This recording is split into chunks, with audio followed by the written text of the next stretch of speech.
with all due respect.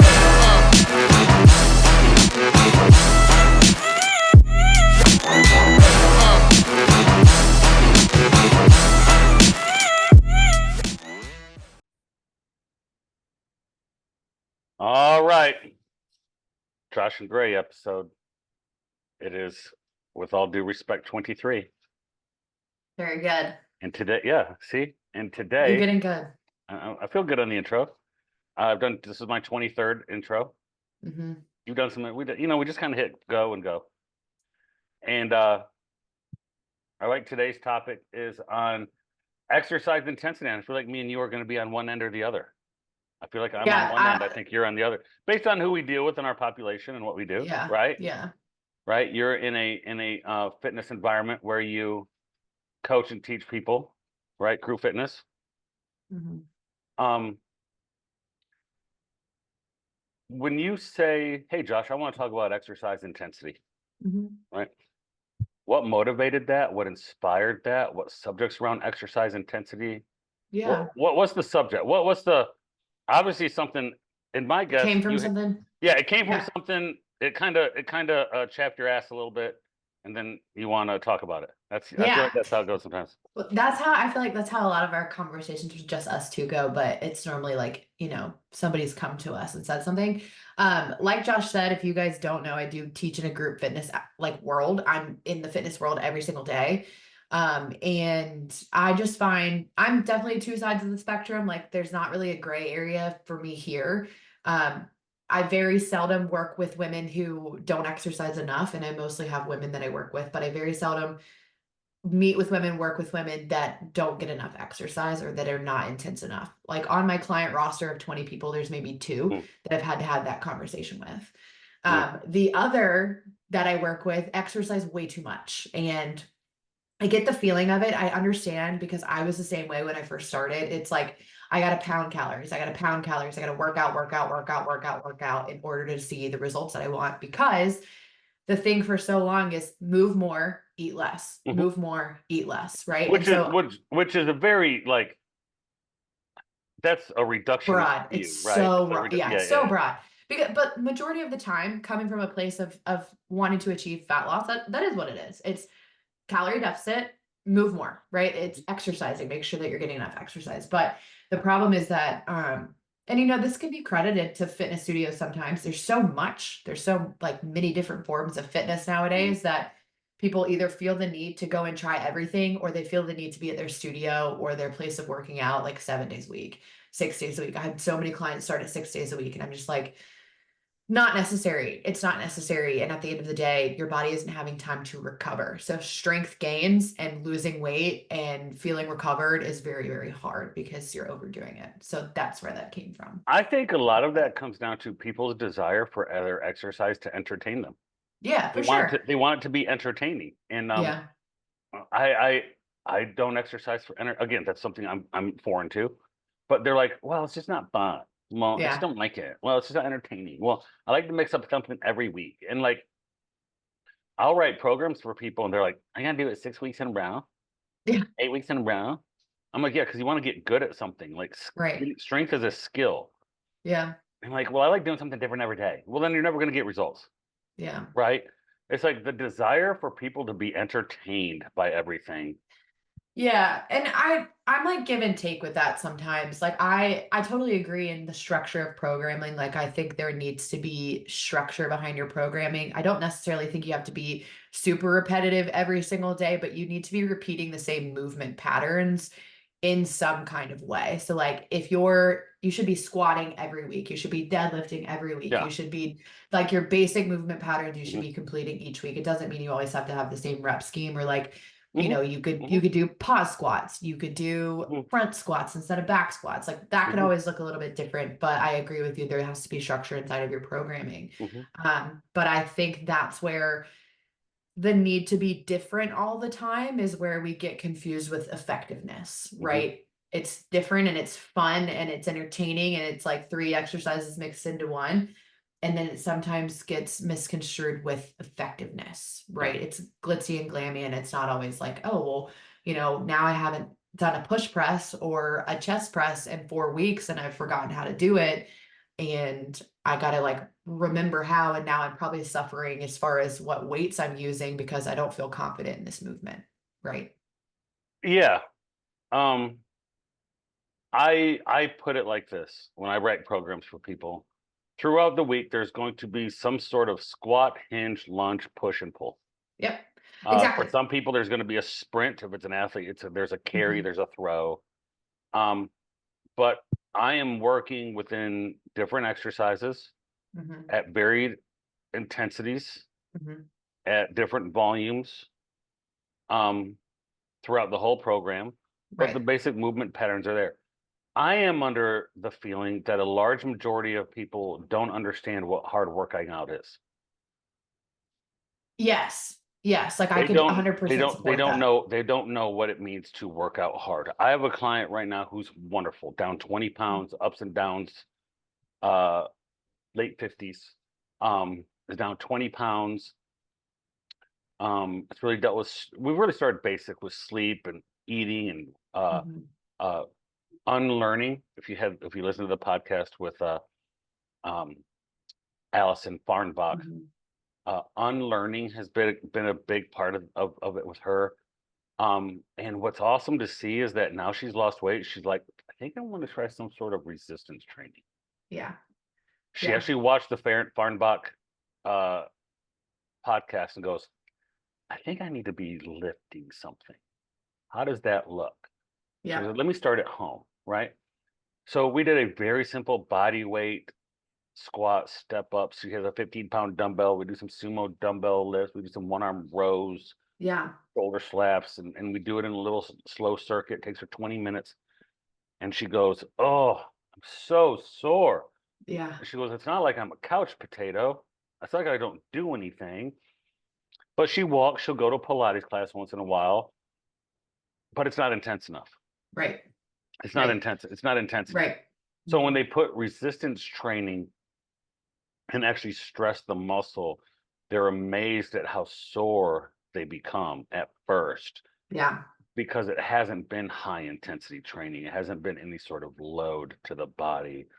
Um, and I have many examples of that, right? Oh yeah. Yeah. Um, I would totally agree with you there. I think a lot of women, especially, are really scared to grab a heavier weight because they're scared of hurting themselves or mhm, becoming bulky or anything like that. And I said it to my classes this morning. I taught 3 classes this morning. I said the same thing over and over and over again. You want to use heavy weights because not only is it going to force your body into this rebuilding mode because you've broken your muscles down, it's also a lot better for form a lot of the time because you're pressing more resistance. So I think personally, from what I've seen across teaching for 5 years, is that when I have clients or members grab like fives, 7.5, sometimes tens, it's a lot easier to lose the form of that exercise because you don't have any resistance pressing against you. So mhm, then, like mhm, I did it with a member this morning. I said, instead of using tens, I want you to move to 12.5. So by the end of the workout, she was at 15s, which is great. I'm like, I want you to feel the resistance difference, just adding 5 more pounds to your chest press, 5 more pounds total to your chest press. And the control of her press looked so much better because she had more working against her. So she overloaded the muscle. So it forced her to slow down into that exercise. That is so much more beneficial than grabbing fives and being out of control and pumping out 15 reps. I would so much rather see heavyweight 6 to 8 reps, lots of control, like way slowing down the mhm, exercise. mhm, You know, mhm. that's a different kind of intensity. I have a few clients right now that have watched the podcast and be like, I really need to be lifting heavier weights, Hmm. and I really need to be doing, lower reps. My concern with some of those people is they're not good enough at the lift yet to Yes. do 6, 7 reps. Lighter weights, more controlled, 12, 13, 14, 15, 10, 11, 12 is where I'm comfortable programming for them. Yeah. Um, because I don't feel like they're good enough at the exercise yet to really load and pay attention to 6 reps. Yeah. 6 reps is a pretty heavy lift, It right? is 100%. And I'm like, and they're like, well, what about something like, and I think this is a good conversation. What about something like 6 reps on like side raises? When people say get in the six rep range, I usually think that means the big major compound exercises, Yeah. squatting, deadlifting, pressing. Yeah. Could it be for smaller muscle groups like a bicep curl or a tricep press down? Yes. I Yeah. think it's more for the larger, more compound movements. The smaller muscles, I keep people in the 12, 10, 11, 12, 13, 14, 15 range. Okay. For the smaller, the bigger lifts, I'll get them into the 6. Clients that Yeah. are used to lifting, we're getting into doubles and triples, right? Yeah. I got a guy that really loves to do. It's interesting. He loves to do strongman stuff. He loves to Yeah. also do uh the competitions around lifting strongman. It's strongman with a gun. Yeah. So they'll Yeah. carry something heavy and then shoot on target. Yeah. So they really have to learn how to shoot a weapon when their heart rate's like 160, 170. That is wild. That Never is heard of that. incredibly hard. Yeah.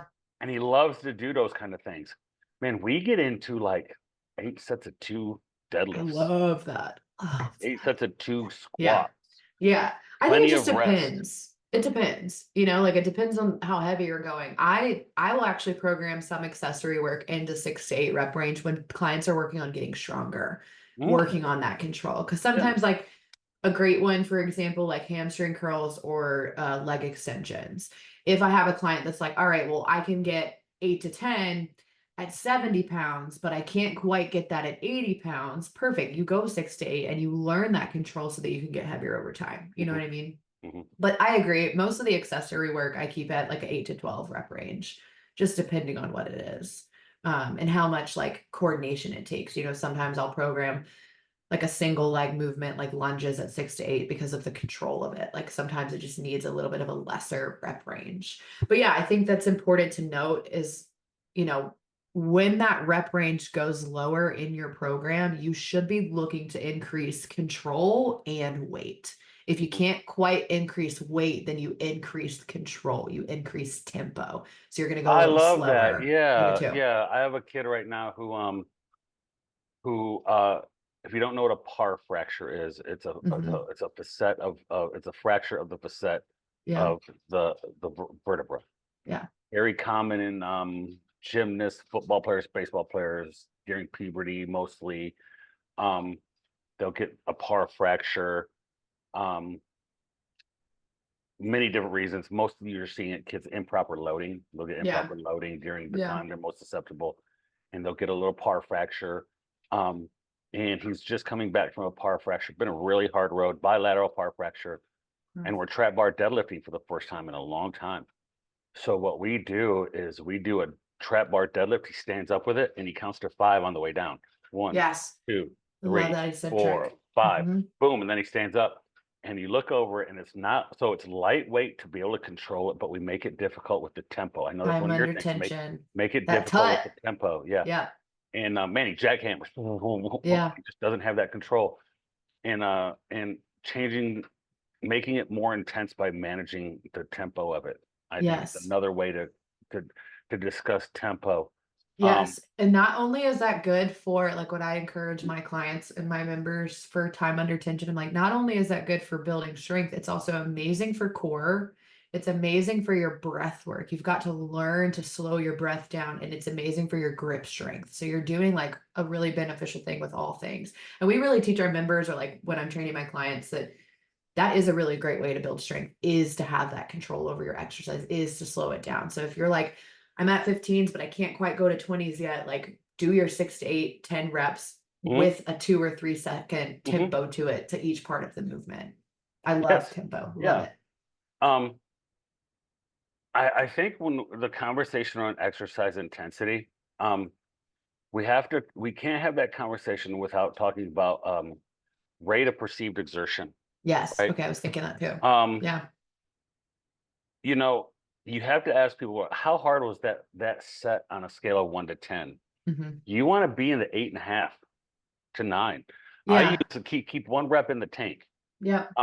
Because people were like, well, I did, like you said, 15 reps, and then the following week it's set for like 10 reps, and they do the same weight. I'm like, no, you should go up. Yeah. when you do less reps, you should go up, and you should do it so maybe you could get one more rep, but no way you get to get 2 more reps. Right? Yes. Yes. And I think that's the fun of training too. So like when you're looking to make something different, train with the RPE scale. So like it's sometimes you're looking for, let me see how many reps I can get in like an endurance space. So like I'm maybe training at like 60% effort, but I'm trying to pump out reps, right? Or then maybe at another time where we have our average people at, it is at 8.5 to 9, right? Like you want to have like maybe 1 rep left in the tank. And occasionally I'll take members and clients into failure. I'm like, I don't want you to be able to do another one. I do a plus, I call them plus sets. I'll do plus sets with young athletes where Yeah. we'll do 5 sets of 5, but the last set is a plus. Yeah. So you'll do, first set is 5, second set is 5, third set is 5, fourth set is 5. On the 5th one, get as many as you can. Yeah. I love that. That's how you And make it spicy. That's how you and change yeah, it. Uh-huh. and man, you'll be surprised how many kids get 8. It's so They fun. rally around them, right? They It's rally so around fun. them. Windler's program is set like that. The 531 program is set with Yeah. the set that's with the plus. That the last set maybe you hit a single, but you're feeling good, so you hit it for a triple. It's just a great way to auto-regulate the nervous system, Yes. right? And Because it maybe you can only boosts get 3, mental only get strength. 2. Oh, Yeah. and listen, dealing with young athletes and really dealing with people, um, you can get a long way by just getting a little tougher. Yes. Okay. I love it. So our Squattober program this year, like I'm not doing Sorinexes, I'm doing it with Taylors. Hmm. And Cam said, instead of going for just like heavy 1 rep maxes this time, we're gonna go heavy volume. And I was like, shit. Yeah. Because I Yeah. love I'm to like, I'm train out. like I'm out. Yeah. 3 to 5 is like my rep range. I love 3 to 5 when I'm hitting a heavy back squat. Yeah. I can hang in So the 3 to 6 rep range for big lifts. Yeah. yes. So last week we set it up to do the RX weight was at 155 for females. And the goal was to hit as many as you could at 155. 155 for me is pretty heavy. That's like 70% maybe. So I'm like, all right, that's probably my like 8 to 12 rep range. But since like morale is so high and it's like, I want you to keep going. I want you to keep pushing. I pumped out 17. I was like, I never thought I would be able to pump out 17 reps Oh, at right. 155. Right. Good And for you. but it feels good. And so I think that's a good lesson too, is like you want to be in there pushing yourself to do more than you think you can. That's I exercise love it. intensity. I love it. So, quick story on that. Um, Years and years and years ago in the 80s, Richard Soren wrote a program for the Navy football program team, right? Because in the 80s, like people relying on other people, there wasn't tons of like stuff Right. out there, right? Right. And Richard would build equipment for people, but then give them workout plans, I right? love that. And um, and Richard would write these programs on sheets of paper. That's why I still program on sheets of paper. I I tell love people that. Yeah. the best program I ever wrote was for a professional pitcher, and we wrote it at a Ruby Tuesdays on a napkin. Mm-hmm. And we got all this The crap best. technology. We got all this technology now. We got all these things, and that's great. Those people go make all their money, have all these training technology. And I said, man, I wrote the best in-season training program for a professional pitcher making $1 million in Ruby Tuesdays on a napkin. Mm-hmm. Right? Mm-hmm. I don't need it. And the program called it was 10 weeks, 12 weeks, 11 weeks. I don't know.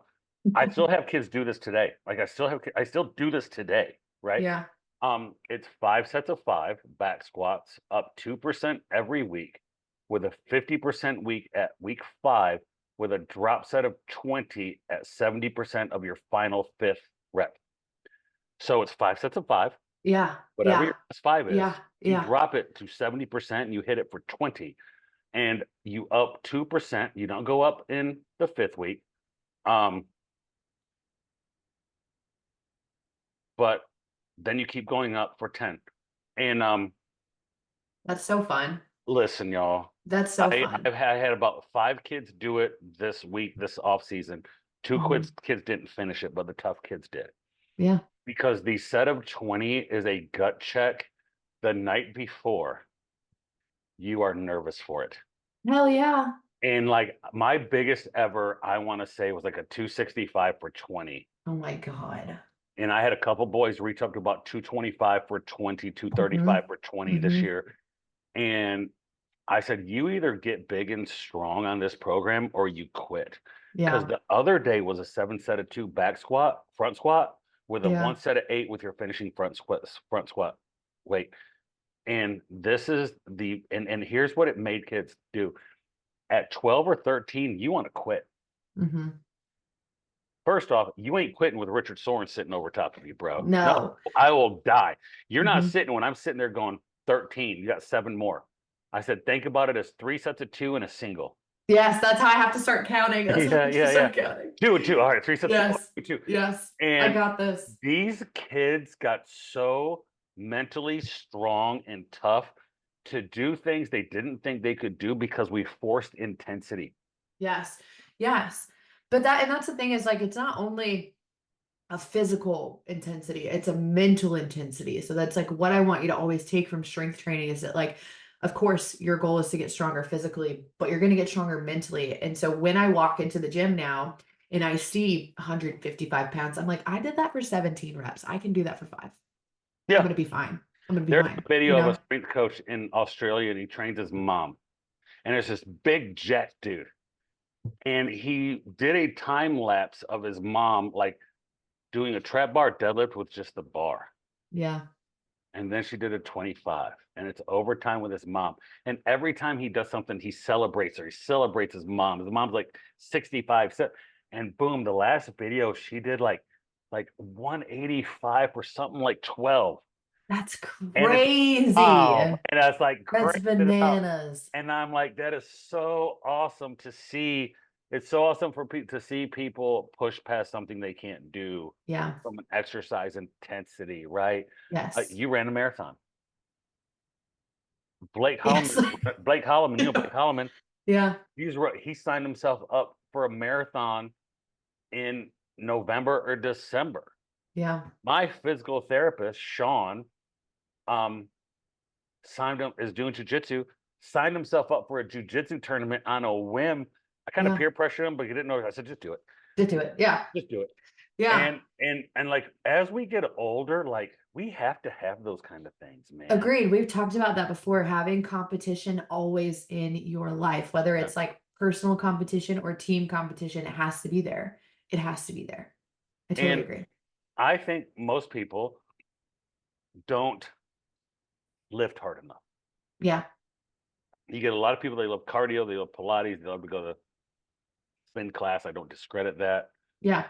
I think where you start, and I'm saying this because it's in your notes, I think where most people should start if they can and have access to and are ready to, or you should build up to it, is you Yeah. should build up to strength training.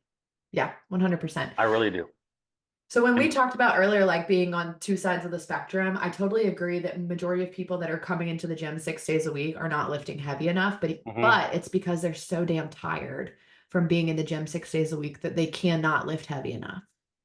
Right? mhm. Like I have cardio killers that kill cardio every single day and they kill it so hard that when they get to their strength training, they're toasted.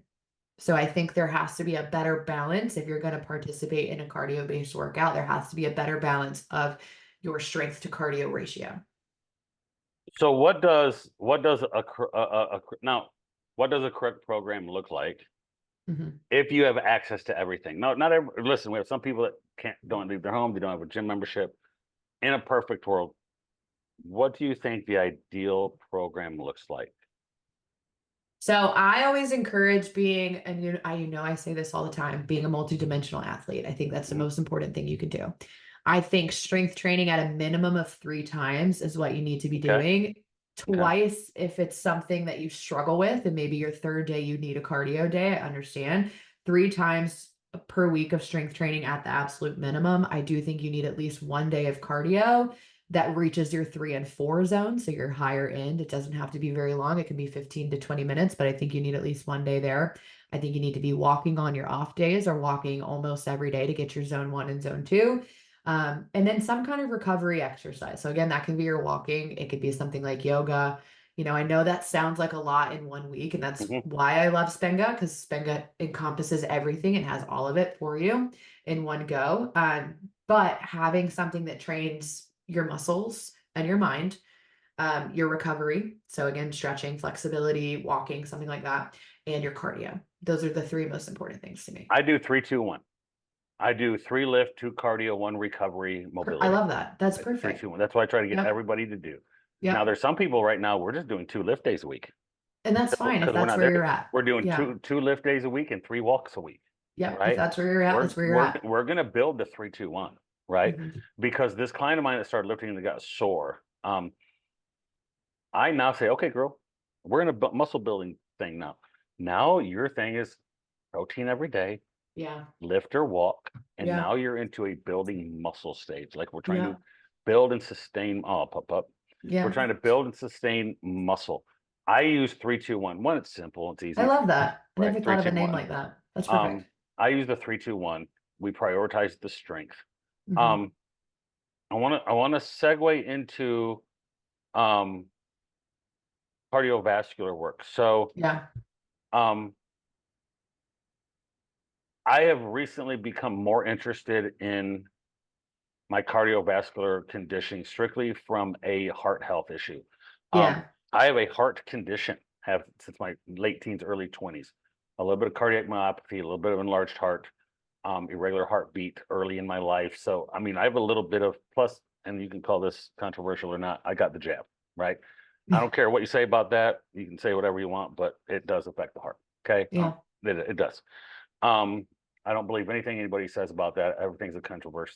To me, I I wouldn't. I just believe more than There's too much out yeah, backing right. that up. Yeah. Um, At this point, I don't trust not my very doctor. controversial. I don't trust my doctor who and all the people online that were like, oh, trust the science, trust your doctor. Sorry, too late. But so I have some concerns about my heart, right? Mhm. As I get older, As everyone should. I have an enlarged heart. I went and gave blood. Blood pressure was a little up. My blood pressure is always like low, like 130 over 90, a little bit elevated. Mike Wines was like, that's not bad. Like you're not killing it. It's like you got a lot of muscle. You're a big guy.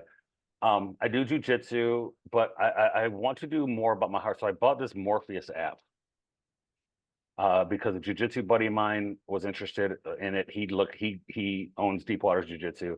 I trust him. He's a very pragmatic guy, right? Very smart guy. And I looked at it, and Joel Jameson is behind it. If you know, Joel Jameson is the big 8 weeks out, the big guy with HRV, right? Hmm. Hmm. Heart rate variability is, in the layman's terms, is it's the time measured between your heartbeats, the variability between your heartbeats. Hmm. That's how I see it. Hmm. Um, and my resting heart rate was always like 72. I'd like to see it a little lower, Yeah, right? it's a little high. Yeah. My HRV for my age is around 50 to 60, really good for my age, right? Um, Mine's garbage. my heart is it really? Is it really? Yeah. Yeah. My heart rate is a little high. I'd like to see it lower. So I have to have some accountability to be in zone two. Guess what my zone two is? Guess what beats per minute my heart so zone two starts at? Take a wild Mm, guess. Do you understand? Do you know? Do you guys use all that? yeah, I would say 110. My zone two starts at 140. Damn. Yeah. For me to hit zone, that's why earlier you're talking about, oh, go for a walk or a ride and get 140. No way.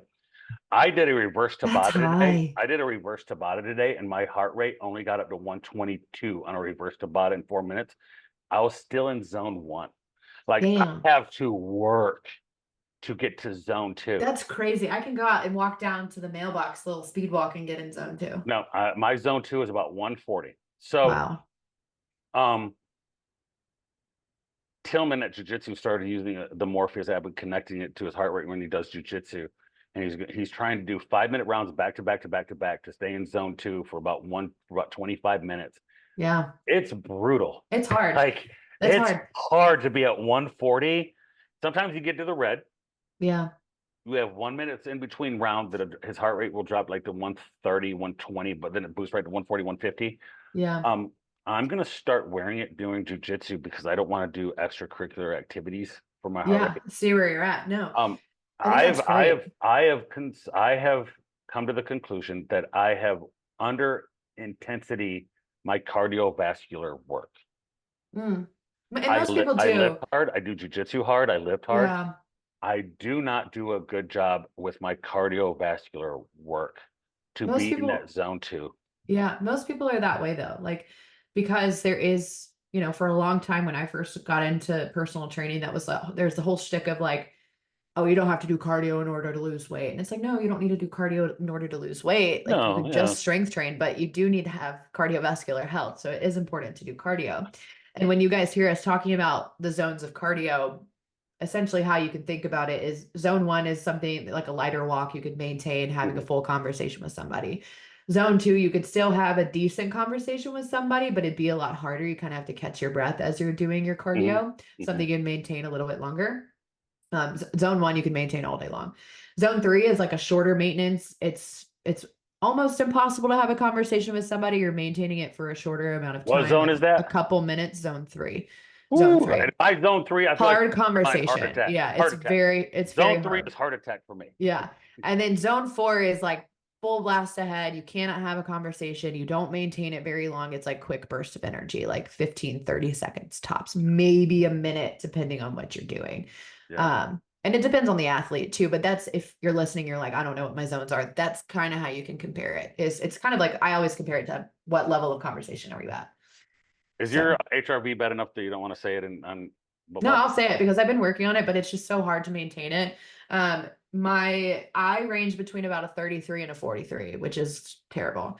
It needs to be over 50, but it's really hard for me to maintain with how active I am. And so that was, another reason this conversation stemmed is because I've really had to drop down in my intensity because I was training 5 or 6 days a week on top of teaching 4 days a week. And I can't maintain it and be in a good place with my health and my recovery. So I've been really working on pushing myself back and limiting myself in my intensity because I try my hardest to be low intensity when I teach, but I get amped. I'm so amped when I teach and I can't drive down intensity.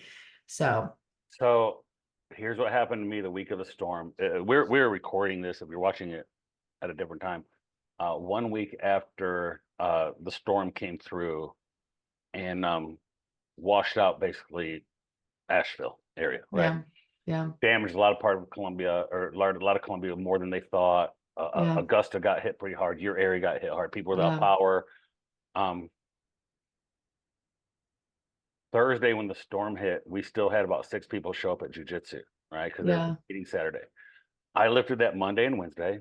I went to Mhm. jujitsu Thursday, but didn't really roll hard at all. Like didn't train hard at all. Like hardly at all. Maybe broke a sweat.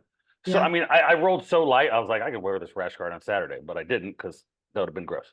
Yeah. Um, and Friday I skipped lift because storm damage, school wasn't open, people shut down their business. I was like, well, I'm done.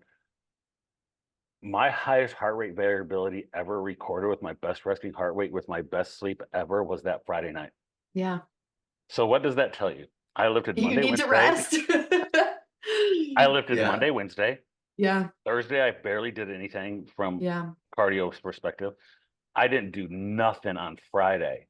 Mhm. My lowest resting heart rate, my highest heart rate variability, and my highest sleep and recover in the last, I'm going to say 7 months since really being into this. All three of those were the highest they've ever been on Friday night. Yeah. I believe it though. It's funny because we just had, you remember Liv that was on here a while ago. Mm-hmm. Liv was just on her honeymoon trip for 3 weeks in Asia. And she's like, I've never felt better coming back in here. My body feels so well rested. Same time she's talking about that, one of my clients who is also a member at Spenga did the same thing. She kind of took the whole week off last week with working out because of the storm not having power. And she's like, I came into Spenga yesterday. I had, not that it matters, but I had my highest amount of calories burned. I recovered hard. I lifted heavy. I felt the best I've ever felt. And I was like, girls, can we remember this? The body needs rest. You need to rest. Because I felt the same way. I was like, why can't I lift heavy? Why am I not recovering? Why am I sleeping like shit? Why is my HRV in the garbage? It's because I'm training Monday, teaching Monday, training Tuesday, teaching Tuesday, training Wednesday, teaching Wednesday. Like it was just too much. And so I've gotten into a space now with mine is like I work out 3 days a week. It's normally Monday, Wednesday, Thursday, or Monday, Wednesday, Friday. Occasionally we'll go for a Saturday workout, but I have 2 intense days, and then my 3rd day is lighter intensity. Like I still lift heavy, but I'm not as hard on my body typically. So I'll do one day where it's like Friday, I did back squats and pull-ups, and that's all I did. That's it.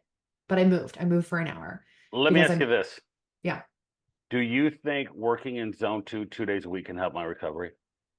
Or Yes, should I be in zone 1? I think it depends. I think it depends. You need to check and see how much zone 2 you're already getting and make a better Yeah. judgment call based on that. But here's my thing I'll about get an it idea too. tonight. I'm hooking it up and rolling tonight. Yeah. I'll do 4 or 5 minute rounds with 1 minute rest in between and see where Yeah. I got to get the data Yeah. and see where I'm at. But a big part of your recovery is also mental recovery, right? So if zone 1 and zone 2 really serve your mental recovery, that's stuff that you should be doing. I have to pressure myself to do the same thing. If I don't get my weekly, daily walks in, I feel a lot worse than I normally do because of my walk. My walk will go between 1 and 2 just because like our neighborhood's pretty hilly. It depends on how fast I'm walking, just whatever. But that's like my mental recovery too. Mm-hmm. You know, so I think that's important for, I wanted to eventually talk about this of over exercising. You've got to dial it back, especially if you're somebody that is intense with your job or with your lifestyle. You've got to dial it back. I just find the most success with clients that work out like 3, 4, 5 days a week, depending on the intensity. And again, they're really pushing heavy weights, and they're using their cardio as, of course, like training in all 4 different zones, but they're using their cardio as an added benefit, not as a focus. If you're listening to this and you're an avid exercise enthusiast, right? Consider yourself an active person. You work out 2, 3 days in the weight room, you do some cardio, maybe do some mobility. Like if you're a person, you're like, I'm an active person, right? I'm getting Mhm. probably 4 to 6 bouts of exercise a week. Yeah. And I kind of pay attention to my nutrition. So this is important to me. Mhm. And if you get something that measures your HRV and your sleep and your resting heart rate, if your sleep scores are below 60%, 70% recovery, if your HRV is low for your age, if you have a high resting heart rate, there's a not probably, you're overtraining. Yeah. Yeah. You're overtraining based on what your recovery is allowing you to. Now, Yes. if you start focusing on sleep better, nutrition better, um, active recovery, zone 1 work, and then yeah, you can probably train more, Hmm. right? Hmm. But if you're a person, your HRV's in the tank, your resting heart rate's in the tank, your sleep's in the tank, you're either one overtraining or not doing enough stuff that you can control from nutrition, rest, and recovery Correct. to actually main that. Not only that, but it's killing your vagal nerve, and that's me. Yes. That's Yeah. me. That's me, right? That's Yeah. why, like, I didn't when I didn't roll on Thursday, didn't do anything on Friday, slept great on Friday night, highest HRV, highest sleep score, lowest resting heart rate. Guess what happened Saturday when I actually went to open mat and rolled? You probably were Felt awesome. unbelievable. I felt unbelievable. I never really felt gassed. Yep. I didn't have in jujitsu, what you start having mental lapses, right? Hmm. Everybody. You're I think just that's like you everywhere. get brain fog in the middle of rolling. Yeah. You're like, oh, I just can't recover. Your motivation's low. Like you take a rest and you want another break. Like Yep. um, you're not alert. Um, I felt unbelievable that Saturday, Yeah. and I'm like, there's a lesson in here for me, Rest. right? That's why I always Yeah, say, like, work out hard, rest hard, eat hard. That's what you have to do. yeah. You have to do that to maintain it. If you're somebody like Josh said that doesn't have a tracker, you're thinking about getting one, I think you absolutely should. I think it's the best thing you could ever do for yourself. But if you're somebody that's like, it's not in my budget right now, or I'm not interested in wearing a tracker, it's not my thing. Pay attention to your recovery. If you're having a hard time sleeping, if you're having a hard time lifting those heavy weights, if you're needing that extra rest time, if your appetite is weird, if you have moodiness, anything like that, that's signs of poor Yeah. recovery. So you Listen, want to for make sure nine you're ninety coming into nine, you that. can get one of those little things you pop your finger on when you wake up and measure your Yeah. resting heart rate, Yeah. right? Yeah. You can Yeah. do it old school nurse manual ways, right? Mhm. You can check your resting heart rate first thing in the morning. Yeah. Even if you don't have the access to get like the Morpheus or an Aura ring or the Whoop, I think the Whoop's not super. Garmin. Yeah, the Yeah. Garmin. I love my I'm not Garmin. sold. I'm not sold on the Whoop being super accurate, but if you don't have that, you can still do the things you need to, Yes, right? 100%. You just might You not can have like still physical you can data. still turn the TV off 2 hours before you bed. You can read. Yeah. Yeah. You can sleep better. You can get high protein foods. Um, you can And get a walk in the sunlight. You can still do all those things. yeah, For some people, the data is or data is just it. I it's accountability. Well, I measure the things I change the things I measure, right? Right. I Right. track my food because I make adjustments and I'm accountable to it. Right. I track my sleep, started paying attention. Now I'm starting to track my activity level. I'm going to start paying attention to it more. Yes. Heart health is a big thing for me as I get older. I don't want to have a heart attack. Yeah. Uh, I know this sounds morbid to say. I don't want to survive a heart attack, right? Yeah. Well, I mean, there's Like, so you know what I'm many saying? things Like, that fall if I behind have a that. heart Yeah. attack, I want it to be like, boom, Gone. electricity to the heart. He's down, right? I Yeah. couldn't imagine like having a heart attack and being like, you know, or people that have like the mini strokes and they stroke. I was like, man, Yeah. if I have a stroke, I want it to be like an electrocution stroke and I'm done, right? So you just have a DNR right now. We'll just leave Do you not, there. yeah, that's if Yeah. anybody this is my DNR, Yeah. right? Yeah. This is me saying it. Record this. Yes. I'll put it in a passcode Yes. protected link and Yes. and if anything ever happens to me, Gray, I expect you to be like, He hey, doesn't want this. he does, yeah, I want you to show up. Can you imagine Gray showing up by myself, Stop, please stop. driving down, He wants to go. driving down from Greenville to Columbia in a hotel room full of sad people. Everybody's there, and Gray walks in and he's like, He doesn't wanted want this, this. y'all. He wanted this, y'all. My mom would be like, "Who's Yes. this lady?" Right? Yeah. But Yeah, no, yeah.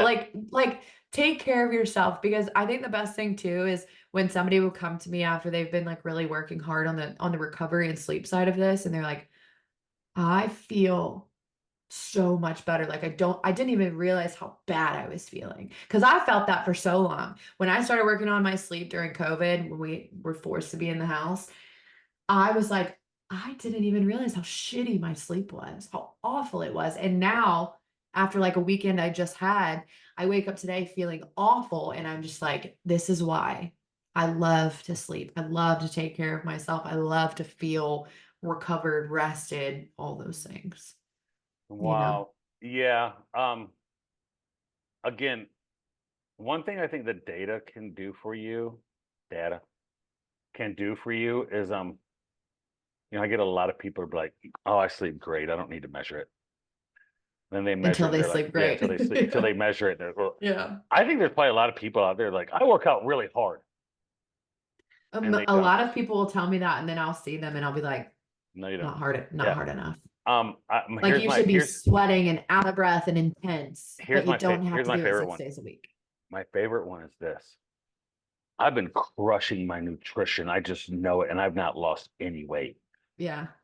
No, you haven't. Mm-mm. No, you haven't. No, you Mm-mm. haven't. Right?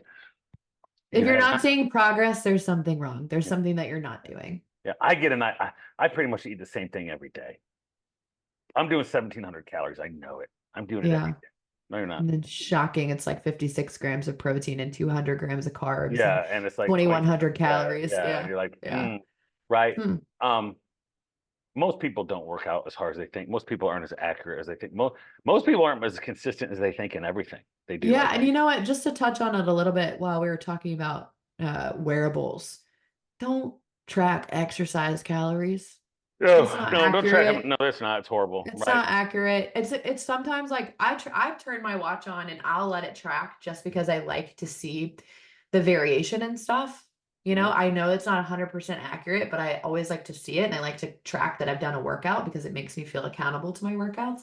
But I don't look at that exercise calorie amount and be like, "Dang, should have burned 100 more Yeah, no, calories." quit measuring the Don't give a difficulties shit. of your workout based on how many calories your little thing No. says you burned in a workout. Yeah. I hate Uh-uh. it. Gyms do that, right? Gyms put that crap up there and people still post burned 800 calories. No, you didn't. Yeah. You know what I see it doing the most? Listen, we're little justifying machines. We'll lie to ourselves. We're little liars Yeah. to ourselves, right? Yeah. We're all lying little sinners to ourselves. Um, People will see that and they'll be like, I can get that queso at Chipotle tonight. I just Yeah, burned so it 800 justifies their calories. actions. Yeah. Yeah, I'm like, no, you can't. Justifies their actions, No, you can't. 100%. And I think too, I've had somebody talk to me about this lately or recently. They're like, well, now my exercise calorie burn isn't as high. And I'm like, okay, well, you've lost 20 pounds and your body is much more ready for the things that you're doing now, whereas I, before it wasn't. That's why your calories have gone I down. asked somebody this, and it was a normal exercise cardio lady. I said, if you could do a month's worth of lifting 3 days a week, or a month's worth of high intensity cardio burning 700 calories in each one of those, what's better for your body in the long run? And she said, well, the high intensity, because I burn more calories. And I said, no, it's not. I said, because that's the only, you're looking at the calorie burn as the only part of the equation in weight loss, and you're losing out on the metabolic and the hormonal effects of strength and Yes. conditioning for your Okay. body. Good touch there. And she listened. I mean, it almost got to the end of the conversation where her silly little brain reduced it to I burn, I eat, I burn, I eat. And she was almost like laughable, calling me stupid for thinking that at the Hmm. end of the month it was. And I just listen, 2 + 2 = 5. I'm not going to argue with people sometimes when it comes to Yeah. fitness. I just cheer you on and say, great, right? Hmm. You're doing great. And until they say, well, what do you think? And then I'm like, punch to the face, right? Yeah. And she didn't understand why I would say those 3 days of lifting, strength training for a month. Now, what's the obvious answer? A mix of both. Yeah.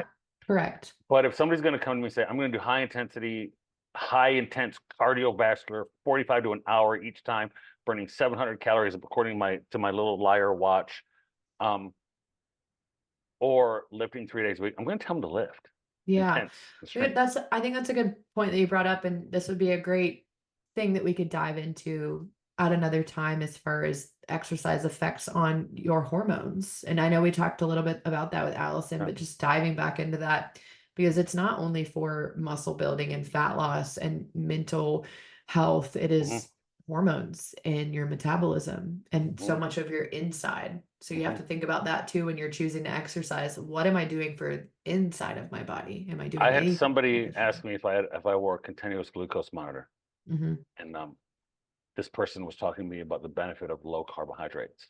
Mm, And glory. again, it was just a conversation. It was a random mom trying to have a conversation with me about it, right?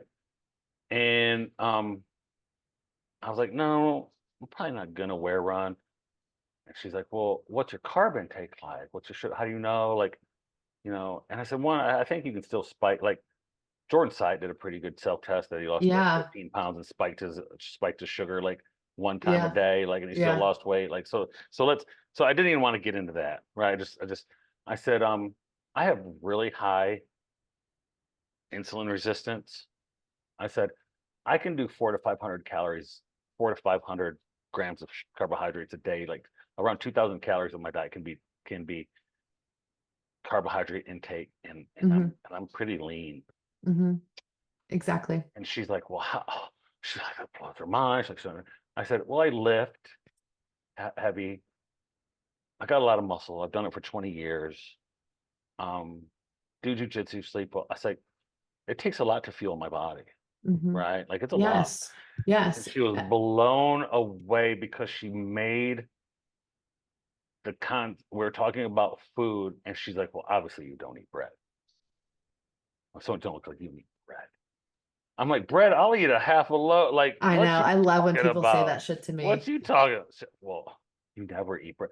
Listen, people are very surprised at how normal I eat. Like, I ate frozen yogurt last night. Like, Yeah. I eat regular foods. I even eat Yes. regular human foods. But they look Yes. at you if you're in the industry and they're like, well, obviously you never eat that. No, I said Jolly Ranchers, y'all. Yeah. Like, That's it's the the devil. thing. I I love eat surprising real normal. people. I eat I real love normal. surprising people. I have just a Right. funny story that's like kind of related, but just it's funny because you'll get a laugh out of it. A few years ago, I got into a conversation with somebody at Craft and Draft when I was working there. It was one of our regulars about nutrition. And he was like, oh, yeah, I'm a big, low carb supporter. And I was like, that's really not the best for most people. Like, I probably wouldn't recommend that to people. And he's like, well, I'm a doctor. So I would know. I was like, oh, what kind of medicine do you practice? He goes, no, I do acupuncture. I'm a doctor. I would know. Acupuncture. You want to watch me come off the chain? Have somebody look at me and say, they're a doctor, they should know. I said, That would oh, make me lose oh, my mind. I can't tell you how many people have told my clients, you need to, it happened last week. Client goes for their blood checkup, had a conversation around weight loss. The doctor came to them and said, you need to start fasting, and handed them a sheet on Mediterranean diet. mm, And I'm like, tell the guy's an idiot, right? I mean, I've seen it in the sports world. I've seen it with orthopedics.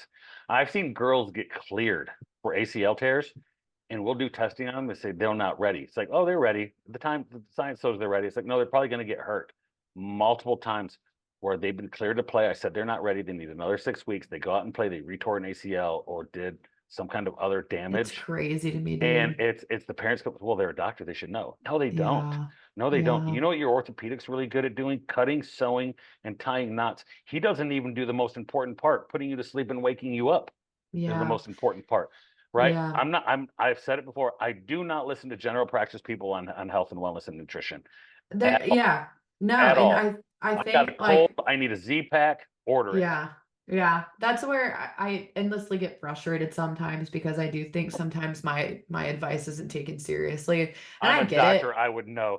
I I get tell you it. what, I'd fight that dude right there in front of you. I know. I get it. Like I understand like the reason to trust your doctor, right? Because you think your doctor's been through all this school and they have, but I get endlessly frustrated. Sometimes I'll tell somebody a piece of advice and they're like, "Oh, I need to check with my doctor. I need to talk with my doctor." And I'm like, I work very hard for my education and I'm never I going to tell clients you say, yeah. something. I clients Yeah, say, I'm never going to tell you something I don't know to be true. I let a client loose one time because they were trying to convince me that the way they were going to lose weight was intermittent fasting, low carb, high intensity cardio. Yeah. And this is what she said to me. She's like, I got a lot of people in my family that are doctors. Yeah, I'm like, "Okay. And I'm sorry, lady, Good luck." you're 100 pounds overweight right now.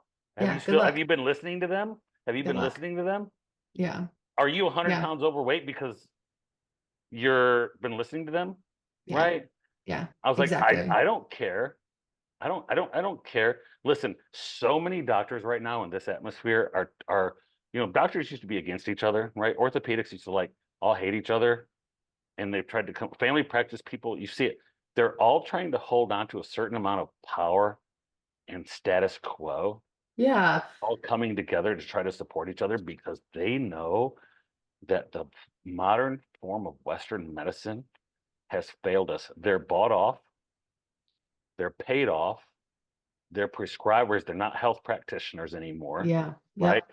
They know that they are losing control and information and content is coming out that they're realizing that they are not the expert. I said, we don't live, and I've said this on our podcast before, we don't live in a culture where you can trust your local preacher, your local doctor, Hmm. your local pharmacist, and the guy that runs your local grocery store.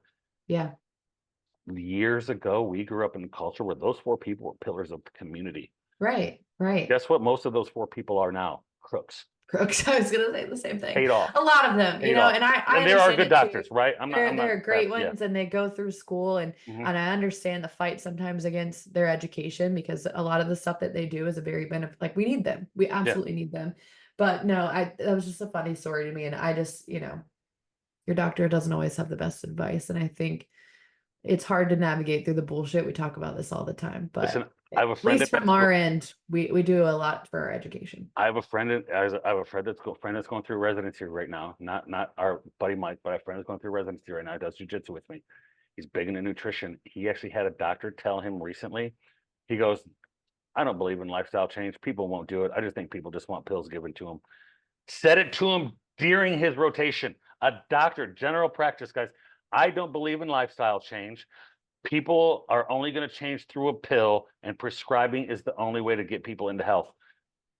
That was a quote from the doctor he was doing a residency with, Yeah, that's sad. It's right? sad. But That's that, I mean, criminal. yeah, not everybody's like that, obviously, but it is a world that we live in that people want the easy way out. And I'm like, not gonna happen. Your workout's gotta be Listen, hard. I Your don't. food's I gotta be tough. I Your believe in sleep's gotta be medication. hard. I believe in Yeah, of medication. I've course. changed my view on things like we've had those conversations. Yeah. I have people that are doing great, some people that aren't doing great, good and bad. There is a place for it. for weight loss muds, it's individual. Yeah. For weight loss drugs, I'm on board. Yeah. Like for some people, I'm on board. Because I've seen it happen. It's hard to see it happen and not be like, oh yeah, there is a place. Yeah. Right. But if you look at the stats, I think it's us in New Zealand. I want to say New Zealand because I haven't looked this up, so don't read this and be like, oh, you're a retard. Yes, I'm a retard, but I could be wrong. It's us and possibly New Zealand are the only countries in the world that allowed direct drug conversation, commercials. direct commercials from manufacturer to the public. Yeah. Right. And if you watch TV, it's all drugs. Right. God, it's all drugs. If you look at the number of the amount of prescription drugs that the United States takes up worldwide, it's an overwhelming majority of prescription drugs are taken in the United States. People say, oh, that's just because of the technology and the science. No, don't gaslight me, bro. That's not true. It's because it's money. Yeah. Right. The NIH. I mean, you listen, Alston laughs every time a commercial comes on. He's like, oh, the side effect is death. Like, or it'll say like, do not take this prescription if you're allergic to this prescription. It's like, okay. Yeah. Here's the prescription for anti-anxiety. Here's what it can cause: anxiety. Right. And you know, the Make America Healthy, is it Make America Healthy Again? Right. Yeah. It's unbelievable how that's been politicized. There should be nothing political about that statement. No. Making America Healthy Again. No. People are like, oh, you must be, right wing or whatever. No, I don't think that's a political statement. I don't understand why nobody would want that. Yeah. What's bad? That's not polarizing. Yeah. What's bad about that? What's negative about that? I don't see anything negative about that. So yeah. Man, we got off topic. All right. Needed it. Thanks. Yeah. Thanks for being here. With all due respect, 23. Yeah. What do you got to say? Nothing. I guess just to wrap it all up, train hard, train intensely, but don't overtrain. Don't overtrain. Yeah. Hit us up with questions. Yeah. We'll talk to you soon. With all due respect.